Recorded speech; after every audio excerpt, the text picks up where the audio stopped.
할렐루야. 오늘은 로마서 11장 25절에서부터 36절까지의 말씀입니다.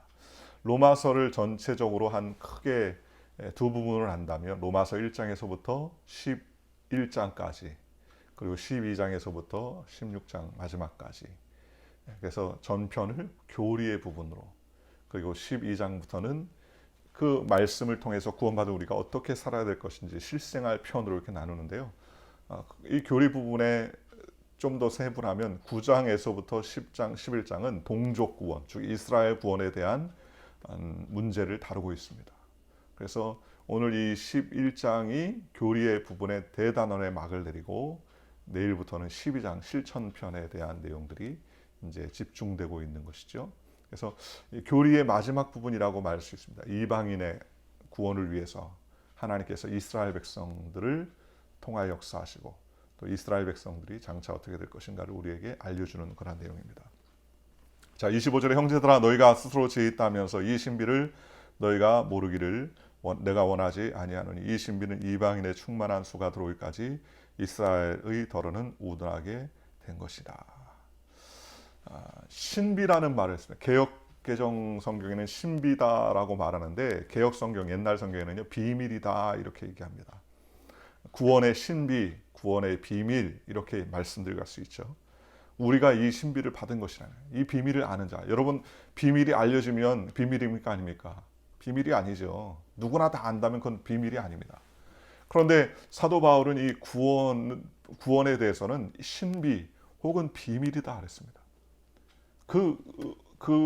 뭐랄까, 그 메커니즘을 도저히 알 수 없다는 것이죠. 야, 신비롭다, 경이롭다. 아주 복음의 그 신비한 비밀을 저와 여러분이 가지고 있다는 것입니다. 왜요? 우리의 노력이나 수고로 받은 것이 아니지 않습니까? 이게 참 희한하죠. 그렇지 않습니까? 내가 노력해서 수고해서 얻어낸 것이면 내 자랑할 것이 있지만 내 노력과 수고입니까? 아니에요. 내 노력과 수고가 아니라 전적인 하나님의 은혜라는 것입니다. 이걸 하나님의 은혜요 복음이요 신비죠. 나 같은 죄인이 용서받고 하나님의 백성이 되었다는 것, 무엇으로 해결할 수 있습니까? 아, 그래, 좀 잘났다. 그래, 괜찮은 부분이 있지. 아, 저 사람은 좀 괜찮지. 그래, 아유, 그래서 하나님의 은혜를 받을 만하지. 이렇게 여길 수가 있는 게 아무것도 없다는 거예요. 그냥 오직 하나님의 은혜, 하나님의 주권 외에는 이해할 수 없다는 것입니다. 그러니 어떤 사람이 하나님의 구원을 받을 수 있습니까? 아무도 구원받을 수 없는데 하나님이 우리를 선택해 주셨다는 것입니다. 이게 복음의 비밀이요, 복음의 신비입니다. 구원의 신비예요. 예수 그리스도의 몸을 찢고 피 흘리셔서, 저는 목회자지만 지금도 예수님이 십자가에서 피 흘린 그 피 흘림의 사건이 왜 지금 2000년이 지난 오늘도 예수님의 그 흔적도 없어진 그 보혈의 피가 왜 우리가 예수님을 십자가에서 달려 돌아가신 것을 믿으면 구원을 받는지, 그 구원에 대한 정확한 메커니즘은 알 수가 없습니다. 마치 불배에 물려 독이 올라서 죽어가는 사람들이 하나님이 장대 끝에 노뱀을 쳐서, 노스로 뱀을 쳐서 만들어서 매달아 그것을 쳐다본 즉 낫는다. 그래서 모세에게 명령해서 노뱀을 만들어서 장대 끝에 매달아 세워놨습니다. 야, 하나님께서 불뱀에 물린 자들마다 저 노스로 쳐서 만든 뱀을 쳐다보면 다 낫는데, 이렇게 알려줬어요.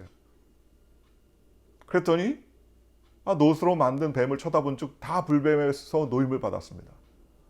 참 희한하죠. 이걸 이해할 수 있습니까? 못 이해해요. 인간의 이성과 합리적인 사고로는 도저히 이해할 수 없습니다.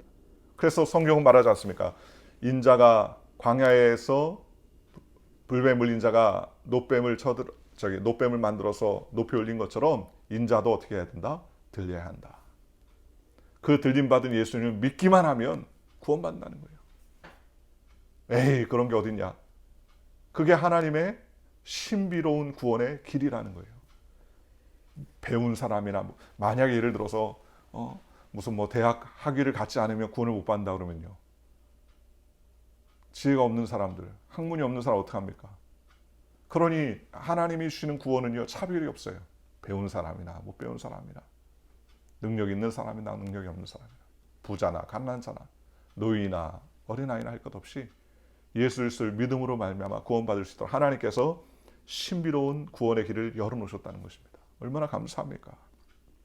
그래서 이 신비는 이스라엘 백성들이 구원의 충만한 수가 이르기까지, 이방인의 충만한 수가 이르기까지 이스라엘 백성들이 더러는 우둔하게 되었. 무엇에 대해서 우둔하게 됐습니까? 하나님의 말씀에 대해서 우둔하게 되었습니다. 28절에 26절에 그리하여 온 이스라엘이 구원을 받으리라 기록된 바 구원자가 시온에서 오사 야곱에게서 경건하지 않은 것을 돌이키시겠고 내가 그들의 죄를 없이 할 때에 그들에게 이루어질 내 언약은 이것이라 함과 같으니라. 이스라엘 백성들이 하나님께서 나중에 그들을 돌이키신다는 거예요. 그런데 이방인의 충만한 사가 들어오기까지 그들이 우준하게 되었습니다. 다이아몬드 보석을 보석이라고 여기지 못하고 조약돌이라고 생각하더라는 거예요. 그러니 그 조약돌을 다이아몬드라고 인식한 이방인들이 어휴 이 귀한 다이아몬드네 라고 그것을 주워다가 보석을 삼고 보물을 삼았는데 에이 무슨 그게 다이아몬드야 그냥 돌멩이지 라고 우준했던 이스라엘 사람들이요 나중에는요 아 그게 진짜 다이아몬드구나 할 때가 온다는 거예요. 할 때가 온다는 거예요. 그것을 못 알아볼 다이아몬드를 조약돌로 인식한 그 우준함 때문에 오히려 이방인들이 어떻게 합니까? 수많은 사람들이 그 가치를 알아본 이스라엘 외의 이방인들이 하나님의 그 구원의 놀라운 보석을 품게 되었다는 겁니다. 이제 그것을 갖다 깨달을 때에는요. 이스라엘 백성들도 돌이켜서 이제 하나님의 은혜 안에 달려올 것이라고 말하는 것이죠. 복음으로 하면 그들이 너희로 말미암아 원수된 자요 택하심으로 하면 조상들로 말미암아 사랑을 입은 자라 하나님의 은사 부르시면 후회하심 없이. 복음으로 하면은요. 그리스도의 복음 앞에서는 이스라엘 백성들이 원수가 됐죠. 복음을 믿지 않으니까요. 그러나 택하심으로는요. 이스라엘 백성들이 먼저 하나님의 선택받은 사람들이 되었습니다. 백성들이 되었습니다.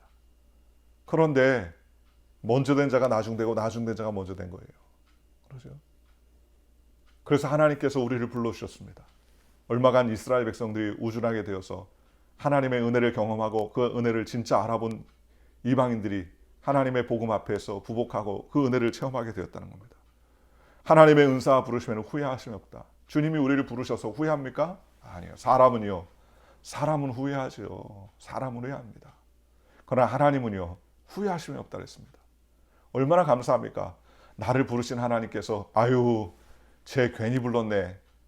왜 저런 걸 불렀지? 그렇게 하시지 않는다는 거예요. 그렇죠? 아유 내가 왜 그랬을까? 그렇지 않는다는 거예요. 하나님이 우리를 부르시는 것에는 후회하심이 없다는 것입니다. 너희가 전에는 하나님께 순종하지 아니했더니 이스라엘이 순종하지 아니함으로 이제 긍휼을 입었는지라. 이스라엘 백성들 앞에서 이스라엘이 하나님 앞에 순종하지 않았습니다. 그러니 옛날에 우리가 원래 순종하지 않은 이방인이었는데 이스라엘이 순종하지 아니함으로 말미암아 이제 그 은혜가 어디에게 임했습니까? 이방인인 저와 여러분에게 임했다는 거예요. 그러니 얼마나 감사합니까? 이와 같이 이 사람들이 순종하지 아니하니 이는 너희에게 베푸실 긍휼로 이제 그들도 긍휼을 얻게 하려 하심이라. 이스라엘 백성들이 우준하게 된 그 은혜로 말미암아 우리가 긍휼을 얻었습니다. 하나님의 구원의 복음을 얻었습니다. 그렇잖아요. 우리가 노력해서 했습니까? 아니에요. 말씀을 믿고 순종한 결과입니다. 그러니 이제는요. 그들 이스라엘 백성들도 하나님의 은혜 안에서 긍휼을 받게 될 때가 온다는 거예요. 받게 될 때가. 하나님이 모든 사람을 순종하지 아니하는 가운데 가두어 두심은 모든 사람에게 긍휼을 베풀려 하심이라. 하나님께서 순종하지 않은 가운데 가두어 두심은 모든 사람에게 긍휼을 베풀어 주시기 위해서예요. 제가 대학 때 생각나는 게 있습니다. 대학 때 헬라어 수업을 받을 때 그 기억이 나는데 헬라어가 다른 나라 언어니까 지금 뭐 죽은 언어죠. 쉽게 말하면 사어 아닙니까? 지금 쓰지 않습니까? 뭐 그리스어 지금 현대 그리스어가 아니고 헬라어 2000년 전에 신약 성경을 쓰여졌던 그 헬라어 코인의 헬라어를 갖다가 배우는 거니까 그 헬라어를 분해하고 이런 것들이 굉장히 쉽지 않아요. 근데 교수님이요 질문을 합니다. 어떤 학생한테 저희 대학 때 교수님이 수업 시간에 어떤 학생한테 야, 이 단어에 대한 뜻과 이 단어의 분해를 해봐 라고 이렇게 이제 지목을 딱 해요. 지목을 하고 그 학생이 대답을 금방 안 하잖아요. 그러면 막 딴 얘기를 하시는 거예요. 한참 이스라엘에 대한 다른 성경 얘기도 하고 그거에 관련된 내용을 한 5분, 10분 동안 한참 얘기를 하시는 거예요.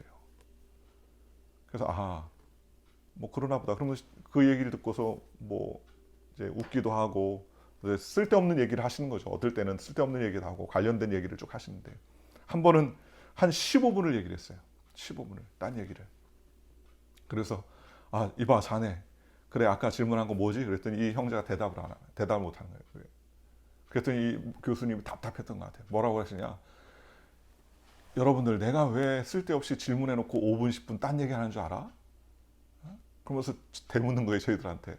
그래서 가만히 있었더니 그 5분 10분 동안 내가 딴 얘기할 때 너희들이 잽싸게라도 지금 이렇게 봐가지고 정답이 뭔지 확인하라고 지금 내가 일부러 5분 10분 때로는 15분 쓸데없이 딴 얘기를 지금 주섬주섬 얘기를 하는 거야. 지금 내가 지금 뭐 바본 줄 알아? 대답 못하면 무관할까봐 너희에게 기회를 주는 거야.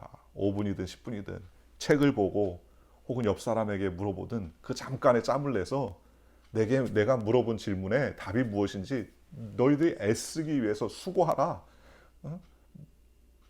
답을 못해서 점수 못 받게 되지 말고. 그분은 특별히 시험을 보지 않았어요. 헬라어 시험 시간이 따로 없고 수업 시간의 태도나 질문에 답을 어느 정도 하느냐에 따라서 점수를 매겼거든요. 그러니 뭐 헬라어 시간이 공포죠. 공포. 질문 이봐 하면서 눈만 마주쳐도 그냥 공포 아닙니까? 근데 그 얘기를 하시는 거예요.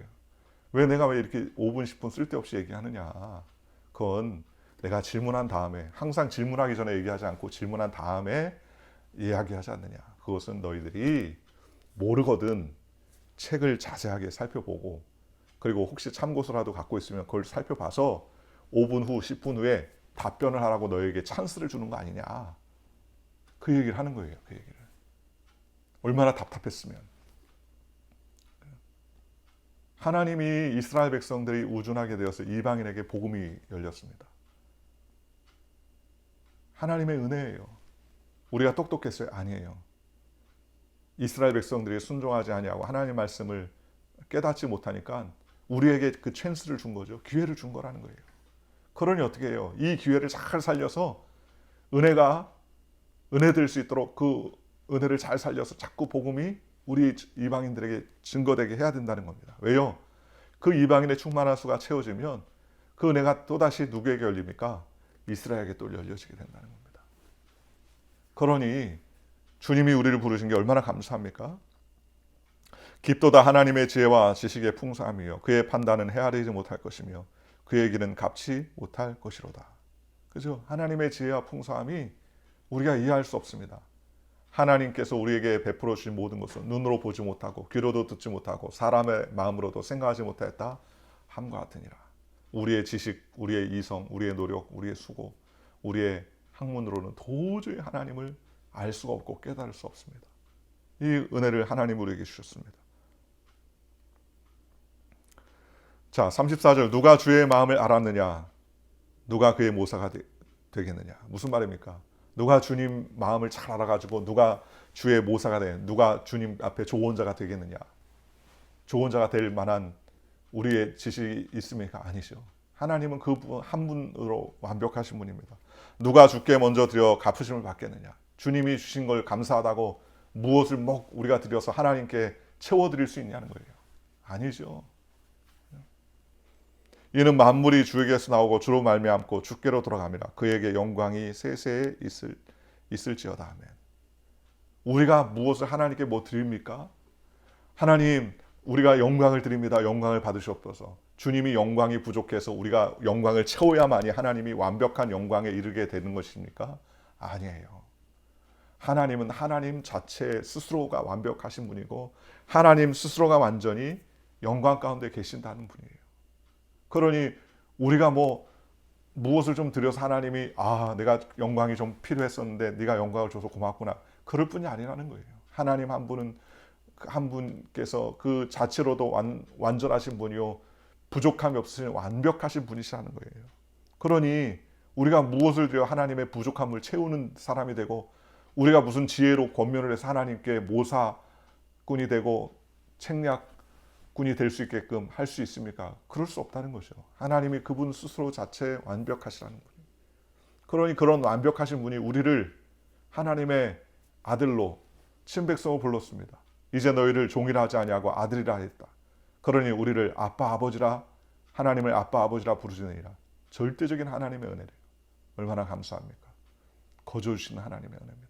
지금은 우리가 이 세상에 살면서 예수 그리스도를 믿고 의지하는 것이 신앙 없는 사람들, 신앙이 연약한 사람들은 아유 뭐 그게 뭐 대단한 건가?